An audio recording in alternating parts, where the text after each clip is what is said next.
మార్గం కూడా నేను చూపిస్తాను, మీకు ఆ డబ్బులు కూడా ఇస్తాను. ఇక్కడ 10,000 రూపాయలు డబ్బులు సంపాదిస్తే అక్కడ 4-5 వేల రూపాయలు డబ్బులు సంపాదించుకునే అవకాశం వస్తుంది. అది కూడా మీరు ముందుకెళ్ళండి. మీరు చేసుకోగలిగితే ఇది మంచి అవకాశం అని చెప్పి కూడా మీకు తెలియజేస్తున్నా. ఈరోజు ఈ ప్రభుత్వం దగ్గర ఎవరన్నా ఇళ్ళు కట్టుకుంటే బీసీలకు 50,000 రూపాయలు అదనంగా ఇస్తున్నాం. ఇది ఇప్పుడే కాదు, చేనేత కార్మికులకు ఎప్పటి నుంచో ఈ కార్యక్రమాన్ని అమలు చేశాం. రాబోయే 5 ఏళ్లలో సంవత్సరానికి 40,000 రూపాయలు 40,000 కోట్ల చొప్పున 2 లక్షల కోట్లు దగ్గర మీ మీద ఖర్చు పెట్టబోతున్నాం. స్థానిక సంస్థలు నామినేటెడ్ పదవుల్లో 34% రిజర్వేషన్లు కల్పించాం. నా ఆలోచన ఒకటి, చట్టసభల్లో 33% రిజర్వేషన్లు వెనుకబడిన వర్గాలకు రావాలి. ఇది వచ్చే వరకు మీ తరపున పోరాడతామని మరొకసారి మీ అందరికీ హామీ ఇస్తున్నా. తెలుగుదేశం పార్టీ రాష్ట్ర అధ్యక్షుడు బీసీనే, స్పీకర్ కూడా బీసీనే. ఎంతో మంది కీలకమైన కేబినెట్ శాఖలు కూడా వాళ్ళకే ఇచ్చాం. ఇక్కడుండి సబితమ్మ కూడా ఒక వెనుకబడిన వర్గాలకు సంబంధించిన మహిళని. ఇవన్నీ కూడా మీరు ఒకసారి చూస్తే ఇలాంటి కార్యక్రమాలన్నీ చేసి మనం ముందుకు పోతా ఉంటే 5 సంవత్సరాలు ఒక భయంకరమైన వాతావరణం. ప్రొద్దుటూరులో చేనేత వర్గానికి చెందిన నందం సుబ్బయ్య అతి కిరాతకంగా చంపేశారు. ఆ కుటుంబాన్ని ఆదుకున్నది తెలుగుదేశం పార్టీ. పల్నాడులో చంద్రయ్య, ఒక చంద్రయ్య కాదు, 10ల సంఖ్యలో వెనుకబడిన వర్గాలను చంపేశారు. ఆ చంద్రయ్య విషయం చూస్తే ఆ రోజు పాలకులు వాళ్ళ పేరు చెప్పమంటే ఏమాత్రం కూడా మెడ మీద కత్తి పెట్టి బెదిరించినా వాళ్ళు చెప్పిన మాట వినకుండా జై చంద్రబాబు, జై తెలుగుదేశం అని ప్రాణం వదిలాడు. అది చూసినప్పుడు మా బాధ్యత ఎంత పెరుగుతుందో మీరందరూ కూడా ఒక్కసారి ఆలోచించుకోవాల్సిన అవసరం ఉంది. బాధ్యత అదే మరి చేయాలనే కసి కూడా ఈ ప్రభుత్వానికి ఉందని చెప్పి కూడా నేను మీకు తెలియజేస్తున్నా. ఈరోజు మంగళగిరికి వస్తున్నా. మంగళగిరి మామూలుగా అయితే ఫస్ట్ టైం, దీనికంటే మంచి సీట్లు ఉన్నాయి. మంచి సీట్లుంటే ఎలక్షన్లు వచ్చాయి. నేను ఆ రోజు సజెస్ట్ చేశాను, మంగళగిరిలో ఇంతవరకు మనం గెలవలేదు, ఒకేసారి గెలిచాం. ఎందుకంటే పార్టీని నడిపించింది నేనే కాబట్టి 40 సంవత్సరాల సుదీర్ఘ రాజకీయ చరిత్రలో మొట్టమొదటిసారిగా కోటేశ్వరరావు ఎంఎస్ఎస్ కోటేశ్వరరావు అంటే అప్పట్లో గెలిచాం. తర్వాత గెలవల. ఒకసారి సిపిఎంకి ఇచ్చాం, ఒకసారి బీజేపీకి ఇచ్చాం. ఎప్పుడు ఈ సీటు మీద మాకు కొన్ని గొడవలు కూడా ఉండేటివి సిపిఎం సిపిఐ మధ్య.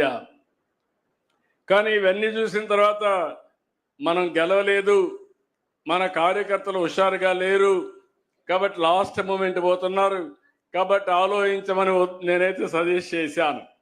సజెస్ట్ చేస్తే కాదు నేను ఇక్కడే నిలబడతానని నిర్ణయం తీసుకున్నారు. నేను అలో చేశాను.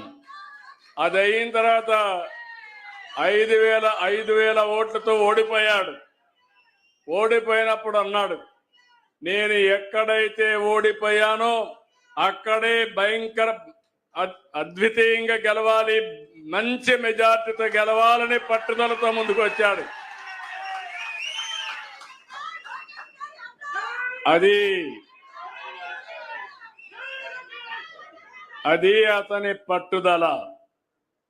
మీలో కూడా సమస్యలున్నాయని పారిపోతే సమస్యలే మనల్ని ఫినిష్ చేస్తాయి. ఏదైనా సరే ఒక్కొక్కసారి కలిసి రాకపోతే కలిసి వచ్చే మార్గాన్ని కసిగా పనిచేయగలిగితే అది సాధ్యమవుతుంది. అది లోకేష్ ఈ నియోజకవర్గం నిలబెట్టాడని చెప్పి కూడా నేను మీకు తెలియజేస్తున్నా. అక్కడి నుంచి మీరు చూశారు 5,000 మెజారిటీతో ఓడిపోయిన కాన్స్టిట్యున్సీ 91,000 మెజారిటీతో గెలవడం అనేది ఒక చరిత్ర. అయితే దాంతో తృప్తి పడడం లేదు. ఈరోజు ఇక్కడే మీరు చూస్తున్నారు, ఏదైతే వీవర్ శాల పెట్టాడు, ఒక ప్రయోగం 20 మగ్గాలు ఆయన సొంత డబ్బులతో పెట్టి దీన్ని అభివృద్ధి చేసి ఇప్పుడు ఇలాంటివి ఏ విధంగా చేయాలనో వర్కౌట్ చేసే పరిస్థితికి వచ్చాడు. ఇంకో పక్కన ఇప్పటికే 3000 కుటుంబాలకి ప్రతిరోజు అతనే వచ్చి మీకు బట్టలు పెట్టి పట్టాలు మీకు అందించాడంటే అది పేదవాళ్ళ పట్ల, చేనేత పట్ల అతనికి ఉండే గౌరవం. ఇప్పటికీ ఒక 2000 పనులు పూర్తి చేశాడు. ఆయన ఆలోచన ఒకటి, రాష్ట్రంలోనే ఒక ఆదర్శ నియోజకవర్గంగా ఈ మంగళగిరి ఉండాలనేది అతని సంకల్పం. తప్పకుండా నెరవేరుతుందని నేను ఆశిస్తున్నాను. ఎందుకంటే డిజర్వింగ్ గా కూడా. ఎందుకంటున్నానంటే ఈ మాట, ఈ నియోజకవర్గం ఎక్కువ మంది పేదవాళ్ళు ఉండే నియోజకవర్గం, చేనేత ఎక్కువ ఉండే నియోజకవర్గం.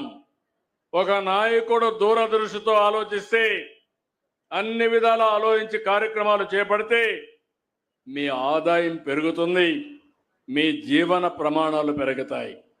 అందులో మీకు ఇంకొక పక్క చూస్తే ఈ నియోజకవర్గం ఇప్పుడు రాజధానిలో భాగం. అందుకే మొన్న ఏదైతే స్వర్ణకారుల కార్పొరేషన్ పెట్టి దీన్ని కూడా అభివృద్ధి చేయాలనుకున్నప్పుడు డెఫినెట్గా చేయమని చెప్పి ప్రోత్సహించాం. దానికి కూడా ముందుకొచ్చి అవి కూడా చేస్తున్నారు. ఇంకో పక్కన నర్చర్ కూడా నేను అందరు ఎమ్మెల్యేలకు ఒకటే చెప్తున్నాను, ప్రజలకు అందుబాటులో మీరు ఉండాలి. మీకు ఓట్లేసి వాళ్ళు గెలిపించారు, మీరు శాశ్వతంగా ఎమ్మెల్యేగా ఉండాలంటే ఎప్పటికప్పుడు ప్రజల ఆదరణ పొందాలి. అప్పుడే మీరు పనులు చేయడమే కాదు, ప్రజలకు చేసిన పనులు చెప్పి ఎప్పటికప్పుడు నర్చర్ చేయాలని చెప్పాను. చాలామంది చేస్తున్నారు. వాళ్ళందరిలో కూడా నేను చూస్తే లోకేష్ అయితే ఒక్క అడుగు ముందుకేసి ఎప్పుడు టైం దొరికితే అప్పుడు నియోజకవర్గానికి వస్తున్నాడు. ఇది కూడా ఒక మంచి సాంప్రదాయం అని చెప్పి కూడా నేను మీ అందరికీ తెలియజేస్తున్నా. ఇంకో పక్క ఇక్కడ నామినేట్ పదవుల్లో కూడా నేతలకు తగిన గౌరవం దొరికింది. పద్మశాలి కార్పొరేషన్ నందం అబద్దయ్య ఫస్ట్ నుంచి పార్టీలో ఉన్నాడు, నమ్ముకున్నాడు, పెద్ద మనిషి, అందుకే పార్టీ గౌరవించాం. ఇంకో పక్క మీరు చూస్తే డైరెక్టర్గా కందుల నాగార్జున, ఇంకో పక్క టీటీడీ బోర్డు మెంబర్గా తమ్మిశెట్టి జానకీదేవి. ఈ ముగ్గురిని కూడా మనం నామినేట్ చేసుకున్నాం. ఏపీ ఎంఎస్ఐడిసి చైర్మన్గా జనసేన